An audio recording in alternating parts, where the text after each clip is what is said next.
So welcome everybody to the first Friday night reading of the 2018-2019 academic year. This is an amazing moment for me and for Westminster School.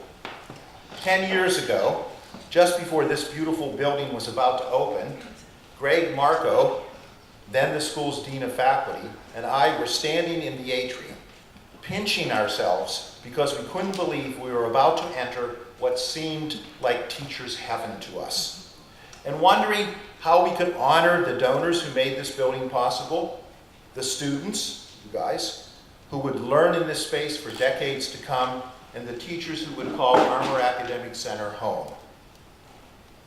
I suggested, I think probably whimsically, but I suggested having a series of readings and concerts in the Gund Room.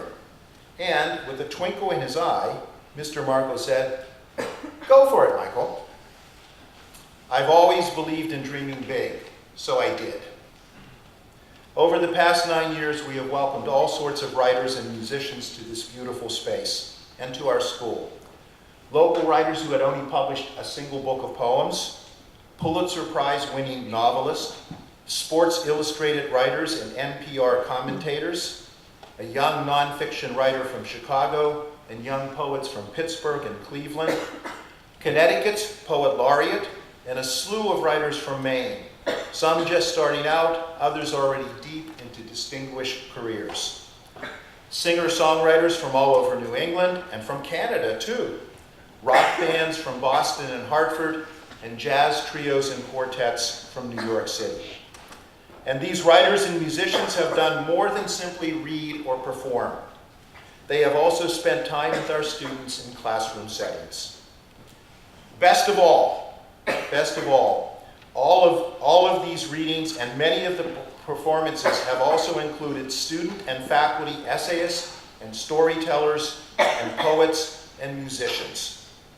It has been an absolutely incredible 9 years, and tonight we begin our 10th year of this series of readings and performances. I want to get right to the fun now. But before we begin, I'd ask you all to take a moment to turn off your phones and devices, if you have not already done so we can all enjoy the reading. All right. Our student reader tonight is Adina Ejike, who gets that honor because she was awarded the Brian Ford Writing Prize last May at commencement. That prize is given by the English department to the junior who, in the eyes and ears of the department, is the most outstanding writer of his or her class. We are fortunate, too, that Brian Ford himself, the man for whom the prize is named, is in the audience this evening. Could you stand up, please?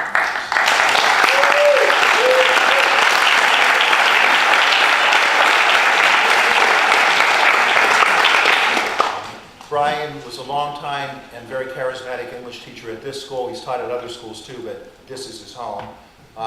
And he is one of the very, very best writers of short personal essays that I know.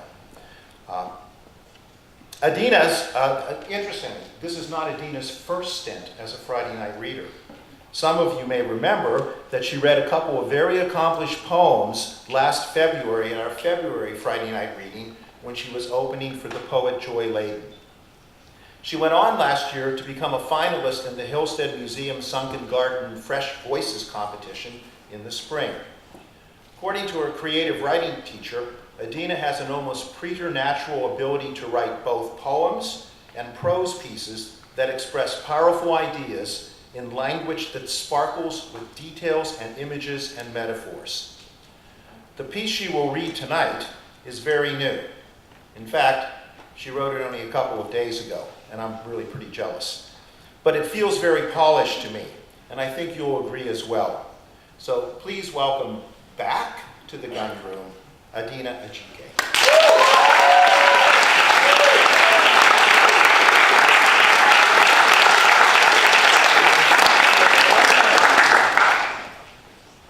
Hi, everyone. This is a piece recalling a childhood memory titled Concrete. I am 7. My tiny palms sting from catching the rough skin of an old basketball a few too many times, but I don't say anything. At roughly 3 scrawny feet of pure impulse and relentless stubbornness, I have convinced myself that none of my classmates will notice how hapless my efforts at this game are, as they huff labored breaths into the humid air and hurl whining insults at one another. So I stay, scraping up the soles of my good sneakers as I drag myself back and forth across the concrete court. It's a cyclical, nauseating motion that swallows time as fast as I gulp air, and I'm not sure if I even enjoy it. The nape of my neck is seared from facing the wrath of the August sun for so long. The inside of my cheeks are dry and rough. My legs cook underneath the heavy maroon jumper I have to wear to school, and sweat smudges the corners of my vision as it hangs onto my lashes. But still, I stay, because I am 7 and I have a very important point to prove. The ball smacks into my hands again, and I pivot on one foot and hurl it at the closest blurry body because that's the only thing I really understand about the sport. And then I'm off again, hurtling past shoulders and elbows to the other end of the concrete. There's untethered power wound into my knees, and I'm moving so fast that I can feel the air sing past my ears as it tries to hold me back. But I won't let it, because I am 7, and I'm emphatically invincible. I try to trap the ground underneath my heels in an attempt to stumble to a stop as the line where the court meets the pallid grass gets closer, but I can feel myself tip forward, skidding a little too fast, and even my tiny body can't escape gravity's arms as it yanks me towards the concrete, and I realize abruptly that I've really pushed my luck. There is a listless space of time when your brain has to scramble to keep up with whatever lunacy your body has just attempted. And in these moments, everything around you seems to drop off the face of the earth. At 7 years old, I find myself suspended in those liminal bounds for the first time. The world slows and quiets, and for a handful of fleeting seconds, it's only me and the blinding sun staring down from the center of the sky. Its heat sizzles against the airwaves like a cicada's call in a way that is oddly comforting. But then my left knee begins to throb, as if my heart is in my leg, and I give out a yelp as the world smacks back into place. The flesh of my cheek is flush with the scalding concrete, and I push myself away on hands that I know are scraped raw. My arms tremble as if my weight is equivalent to the weight of the world, but I manage to roll over and look down at my legs, and there it is, a dizzying mess of blood and ripped skin, unsurprisingly right where the throbbing is. The sight makes my eyes sting even more than the pain. Echoes of tiny gasps bounce between my ears, and I think I hear someone ask if I'm okay. And it's all I can do just to shake or nod my head. I'm not really sure which one is more appropriate.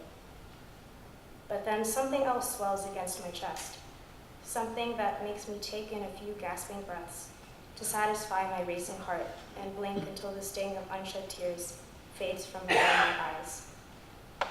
I take no helping hands as I rise back to my feet on shaking legs. My lungs drag in a thick breath. I open my eyes again, though I don't remember them closing. The world is spinning a little around me, and my head feels as if its has been floating off my neck. But I twist my mouth in a way that I'm convinced is a grin, because I'm 7, and above all, no one is allowed to see me cry. I feel the cool line of blood trace the length of my left shin as I look back at the gaping faces around me and admit with a tiny, weak voice, I think I need a Band-Aid. Thank you.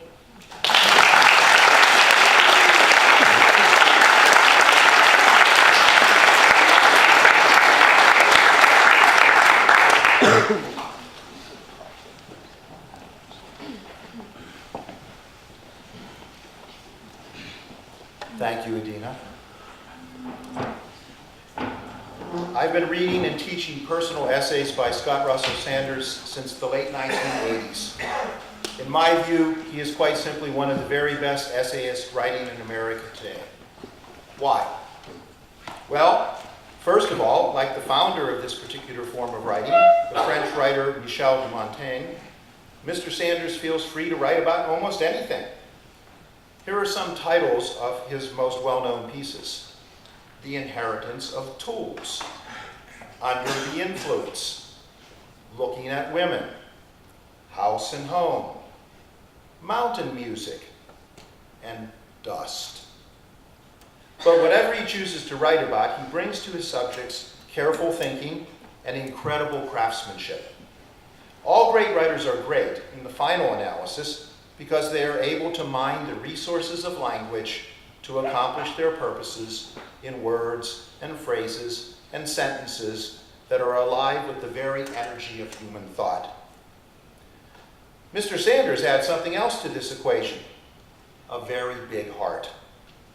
He is a passionate writer who cares deeply both about the human world and about the larger worlds in which humans live. Much of his most recent writing has focused, for example, on environmental issues and concerns. I was absolutely delighted when Mr. Sanders agreed to be our first visiting writer of our 10th season of Fridays at Westminster.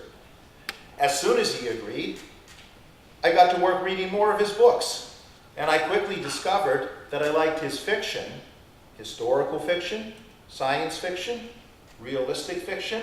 I haven't read the fiction for children yet, but I will. Just as much as I liked his nonfiction. The same passion and skills he brings to his creative nonfiction, he brings also to his novels and stories. So it is clear to me now that Mr. Sanders is not just one of our best nonfiction writers, he is one of our very best writers, period. Mr. Sanders has written frequently about his deep commitment to staying put, to home and hometown. But in this case, we are really pleased that he has decided to leave his hometown for a few days and come to ours.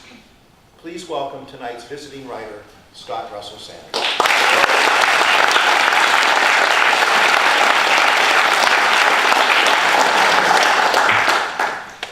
Well, thanks very much for those kind words from Michael Service, but also for inviting me to come to Westminster. The closest I've been to Westminster is the Hartford Airport on a number of occasions. It's much better to see it up close. I'm going to read, depending on how the time works out, 5 or so very short stories. These are fictions.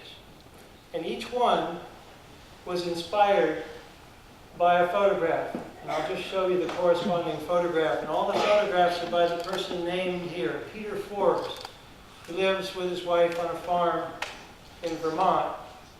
And what you see there is the farm pond and the mountains across the Mad River Valley in northern Vermont.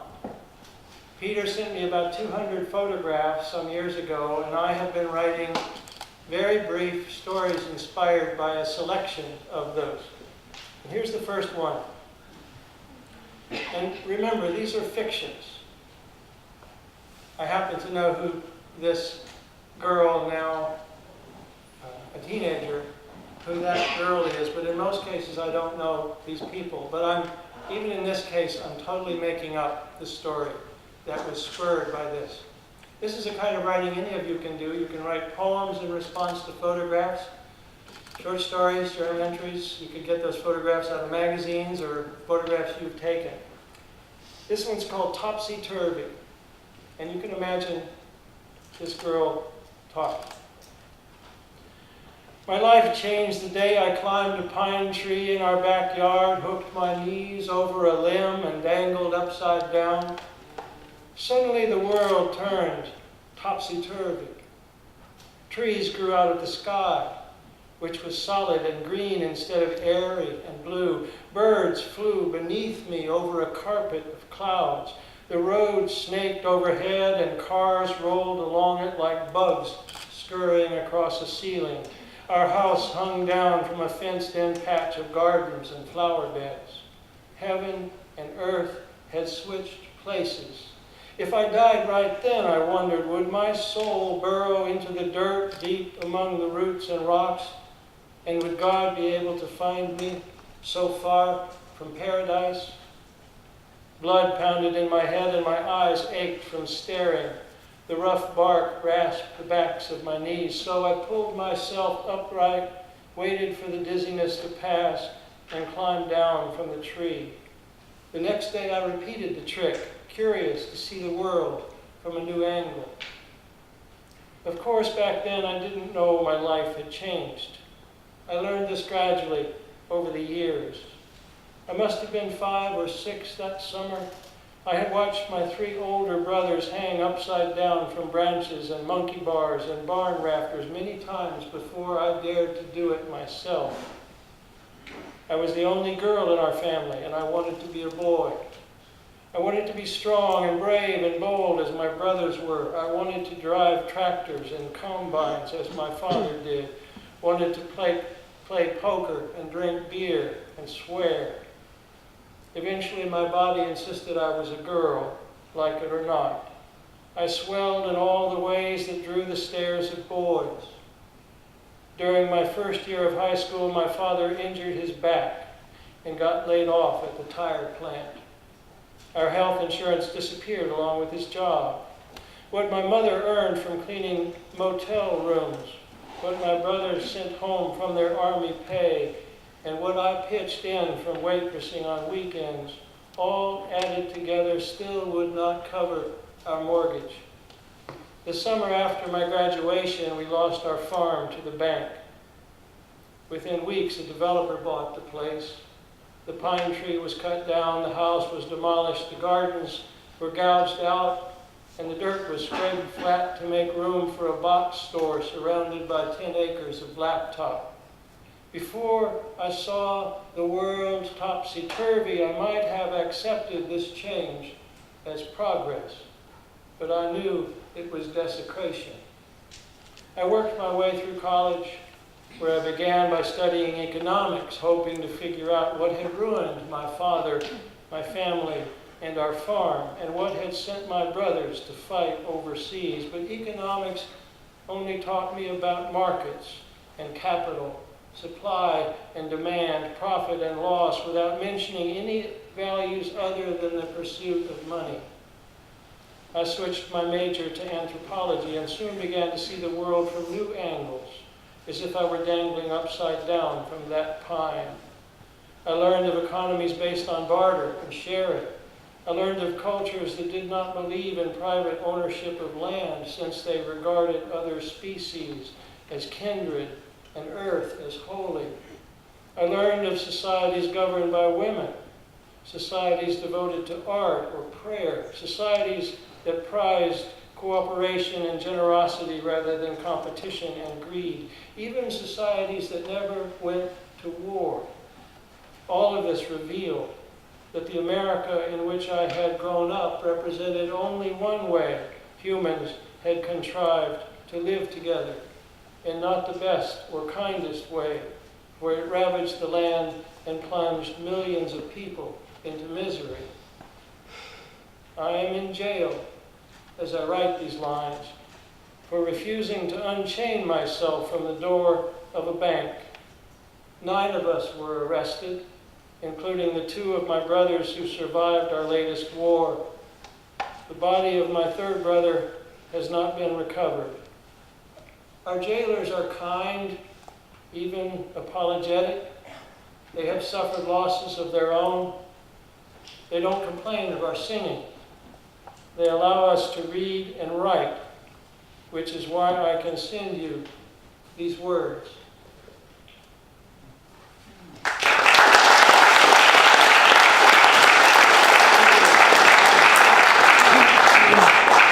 That's kind of you. If you still feel inclined to clap at the end when I've read the last one, please do it then.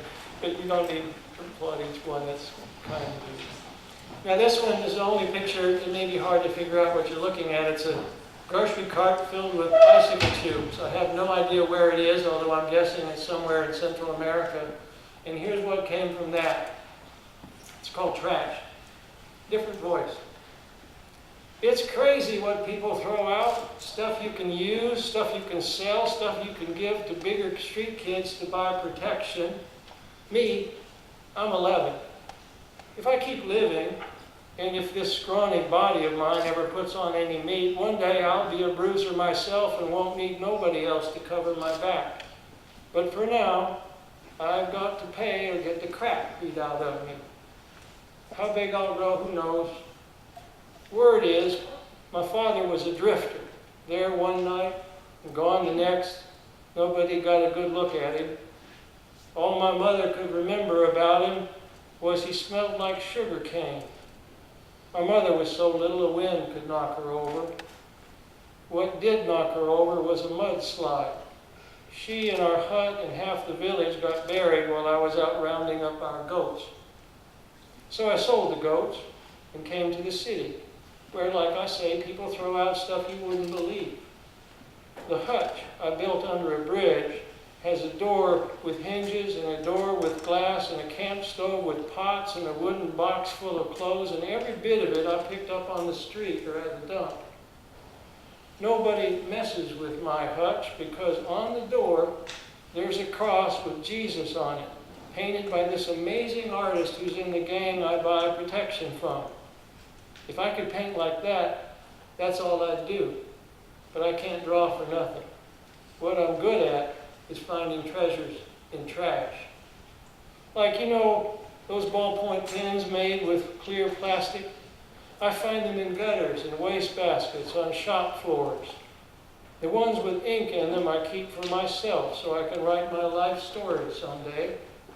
The empty ones I sell to other kids for making blowguns or beads. And you know those gadgets that quit working and get tossed?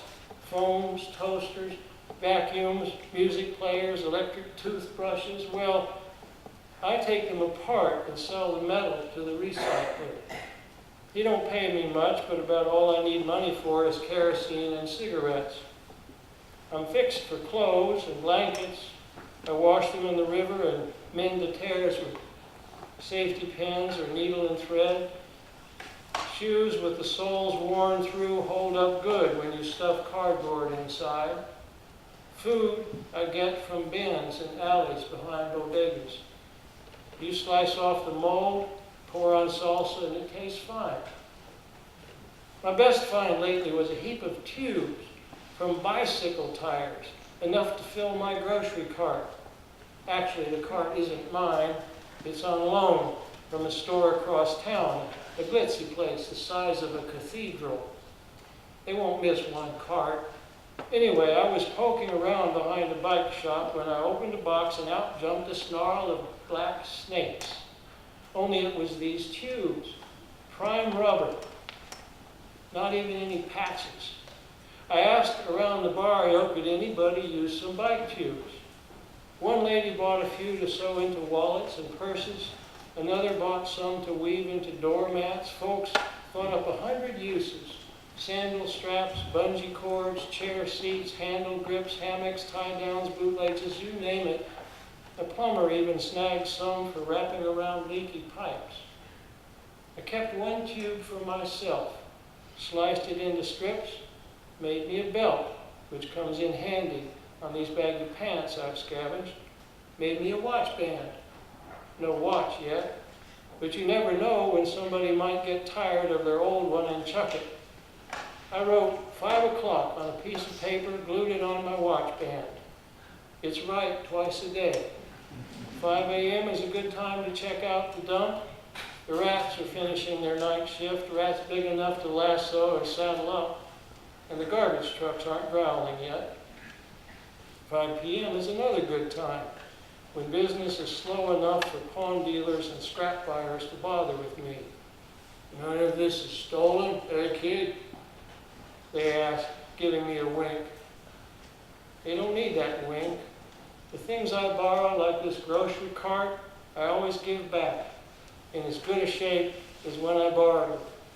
I never steal. God said don't do it, and I don't. You won't catch me stealing, and you won't catch me throwing anything useful away.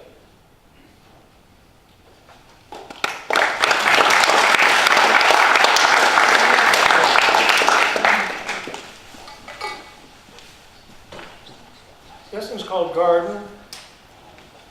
Maybe a little hard to see. I know especially folks off on the side probably can't see any of these, but it's a woman holding up a photograph.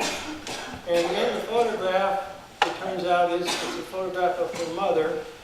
And in the background of the photograph, you can see a garden. It's a city garden. So that's probably hard to see, but that's what the story takes off from. So it's this woman's voice, which I can't do justice to, so you'll just have to forgive me.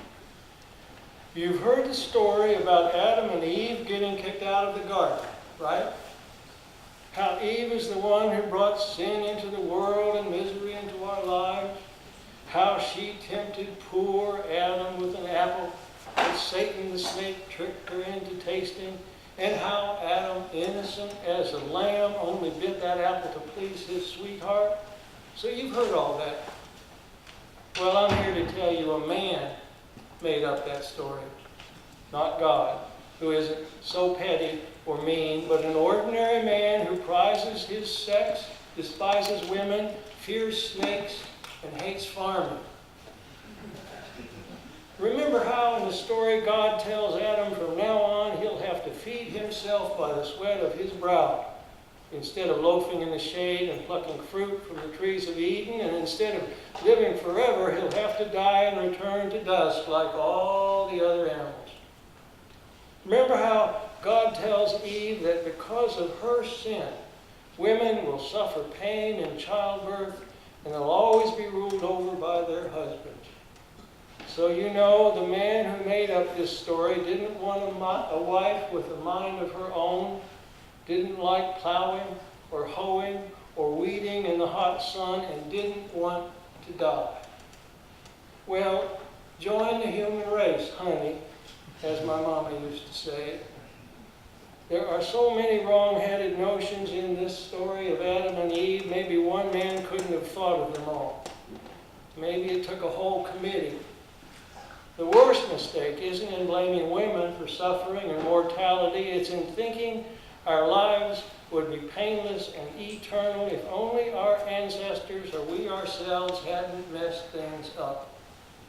Isn't just being awake for a spell here in this big old universe miraculous enough without imagining our days should be trouble-free? Pests and weeds are the price of having a garden, my mama would say. But you also get food and beauty.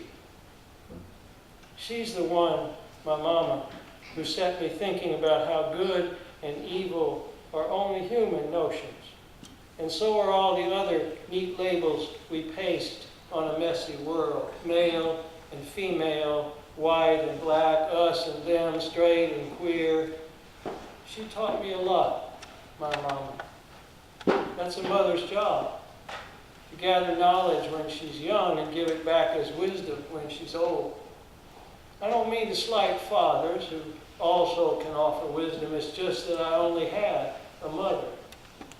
She died 2 days ago, and I can't think about gardens or Adam and Eve or much of anything else without thinking of her. She always kept a garden by her sharecropper shack in Mississippi before she moved up here to Detroit. Half of what she grew was for the table. Half was for colors and smells and pretty shapes. And all of it, she told me, was for the soul. For the soul. If a person can't see any living thing except people and dogs and cats and maybe a few scrawny trees choking on exhaust fumes, then that person's soul withers a bit, day by day. So when she moved to this tenement I'm living in now, she kept looking out the window at the trash-filled vacant lot down below. Hoodlums hung out there, smoking, dealing, getting in fights. Rats scurried through the garbage. The place stank to high heaven. So one day she went down there and started hauling trash to the curb. When she cleared a patch, she fetched the shovel and seeds she brought from Mississippi and started digging. Pretty soon other folks came along with their own shovels and seeds. Within a few weeks they turned that dump into a garden full of plants soaking up the sun, flowers blooming, birds and butterflies zipping around, neighbors talking and laughing, kids romping.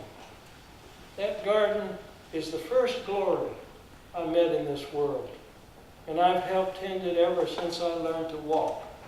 Lots of people pitch in. We don't mind sweating, for the garden feeds us in body, mind, and soul. as my mama said it would. About half of Detroit was, half the homes in Detroit and buildings have been leveled because they abandoned as the city lost population and jobs. And a good many of those vacant lots have been turned into urban farms and gardens. So it's a hard-hit city, but it's a blooming city. This is a village scene, I'm guessing, in Central America from looking at these children. And this is the voice of the person in the middle with the little bowler hat on and the white makeup on and little black bow tie. It's called storytelling.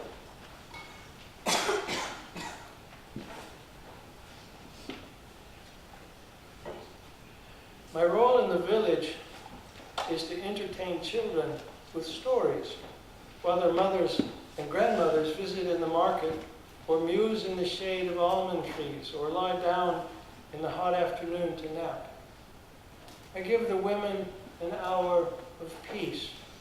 The rest of the day they cook, they clean, they hang out laundry, nurse babies, settle quarrels, and answer questions that pour out of each child like water from a spring. Because our village is poor, I receive no pay for telling stories, but I am welcome at every table. This welcome is worth more to me than money, for I have no table of my own, no house, no family.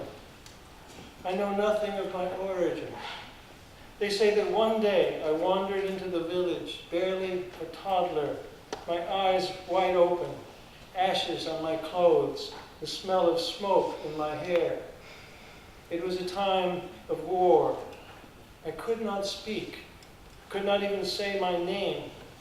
So people called me Exposito, which means orphan in our language.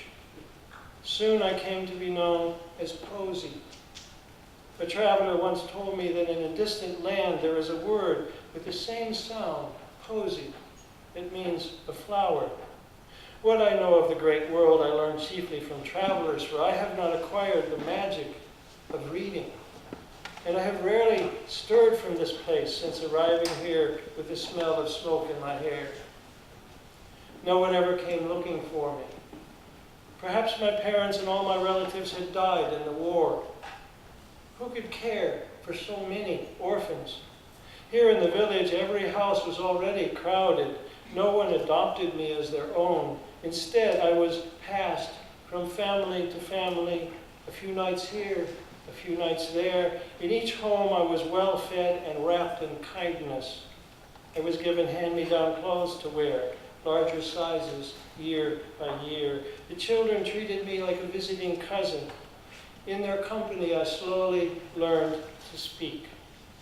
What I spoke came out as stories, simple ones at first, and then longer ones, and eventually tales that tumbled on from supper until bedtime. Now, in whatever house has welcomed me, I wake each morning at first light. While roosters call, I gaze into my small mirror and paint my face white. Not the sickly white of those pale people who are said to live in northern countries, but the white of clouds, of sea foam, of snow. I paint my lips and eyebrows black. I put on a white shirt, black bow tie, brown apron with pockets for surprises, and black bowler hat. Then I go out to the cobblestone street and wait. Soon, the little ones gather around me, each bringing a gift of food in outstretched hands. The hands are brown like our mountains, and so are the faces and the curious, gleaming eyes. Their hair is the color of moonless midnight. Though they know me well, the children stare at me as if I were a stranger fallen from the sky. Each day I tell them a different story. I tell how tiny weavers in the clouds fashion snowflakes that fall on the mountains.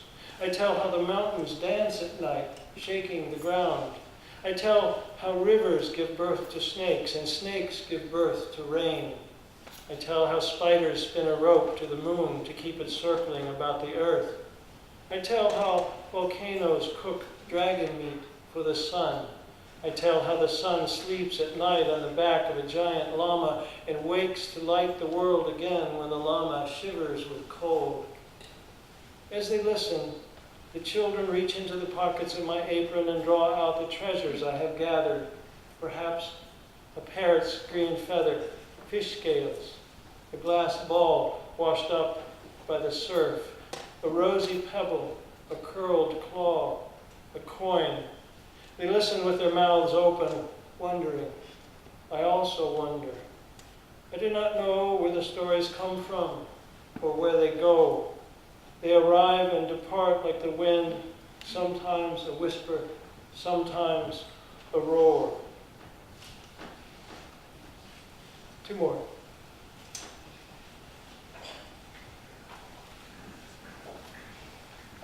Some of these stories come quickly and others take months or even years of looking at a photograph before I begin to hear the voice of the story.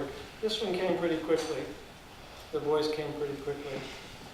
And it's the man, again, a lot of people can't see this, but in the left side of this, you see a man facing one direction. He's leaning in the frame of the barn door, and the other side of the picture, you see the mane of a horse, who's the rest of the horse's head is outside the frame, looking the other way.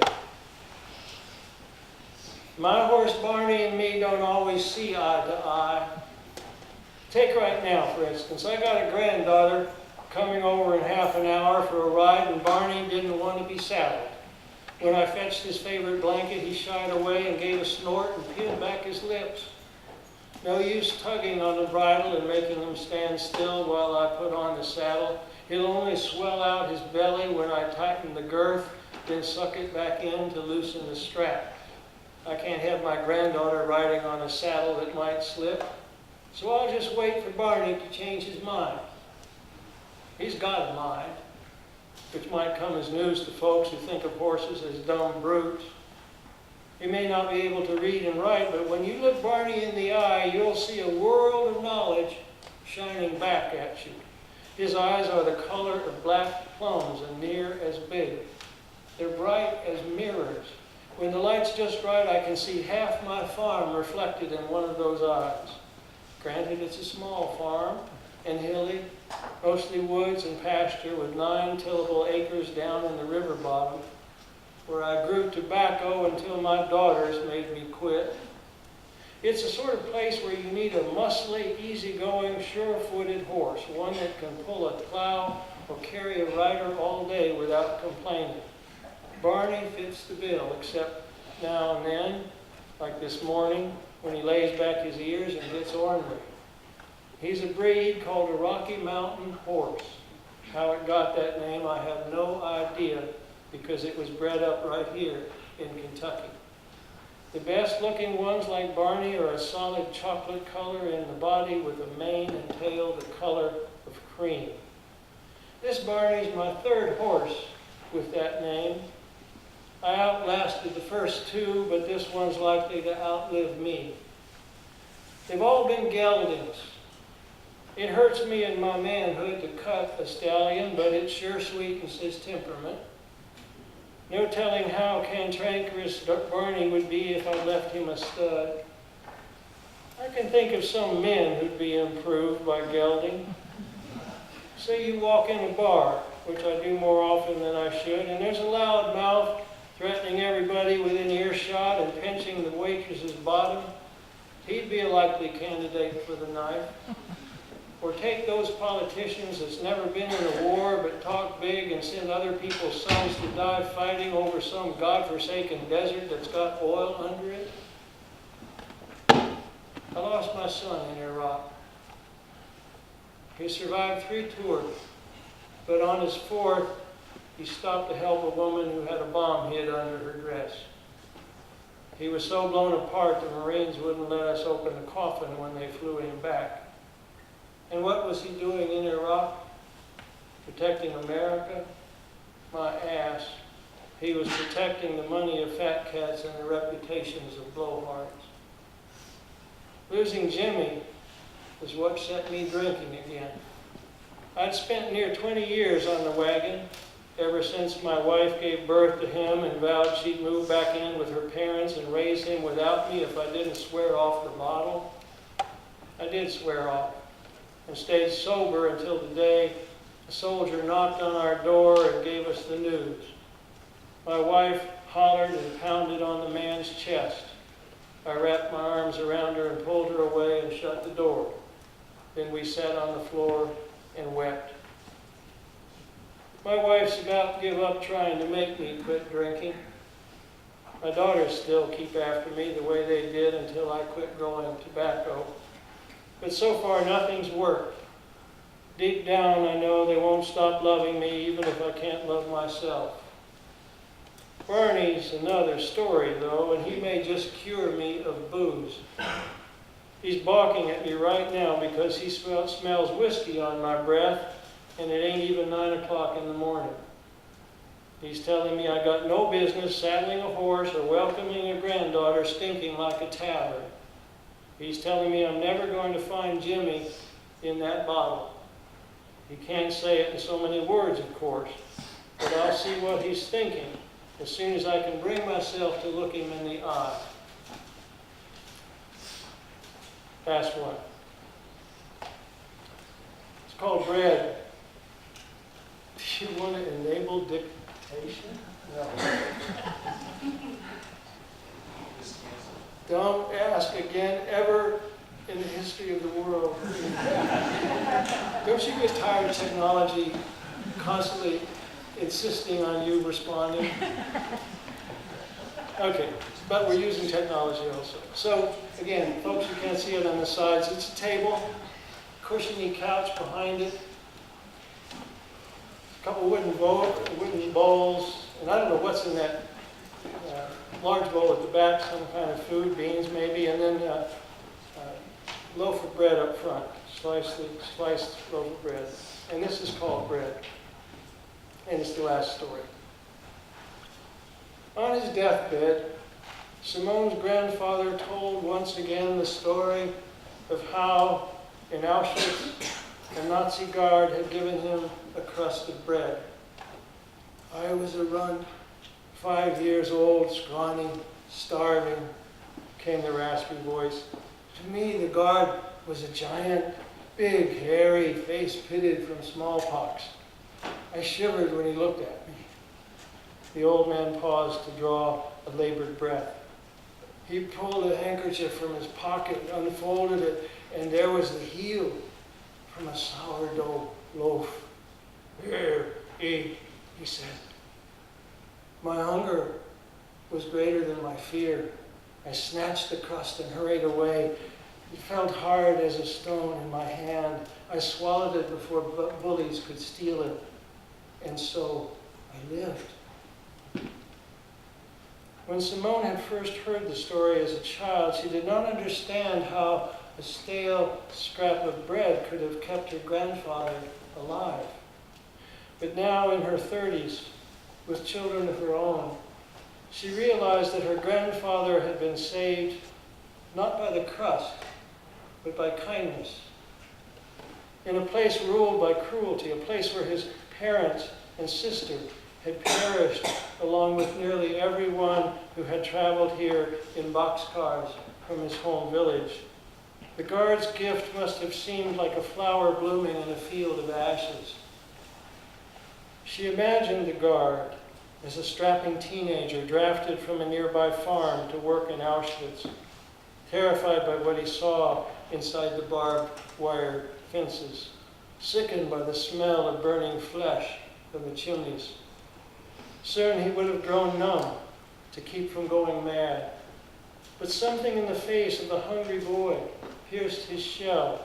Perhaps the boy reminded him of a younger brother or of himself on the first day of kindergarten. Perhaps he recalled that the child Jesus was also a Jew. Whatever moved the guard, his gift of bread had nourished the starving boy for decades into old age, until the last faltering breath. Simone stayed at her grandfather's side until that final breath.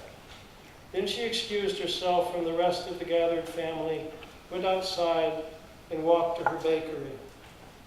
After pausing in the doorway to savor the smell she never tired of, warm yeast, melted sugar and butter, cinnamon, and other spices, she joined her harried assistant behind the counter.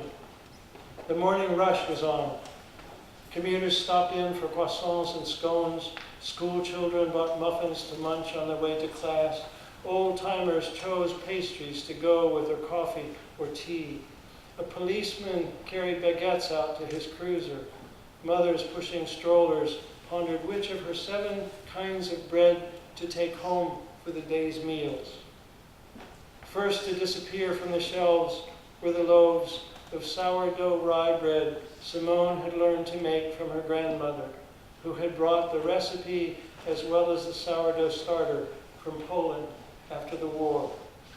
No telling how many generations of women had passed along the living yeast. No telling how many generations had passed along the knowledge of mixing and kneading, arthritic old hands guiding the supple hands of girls.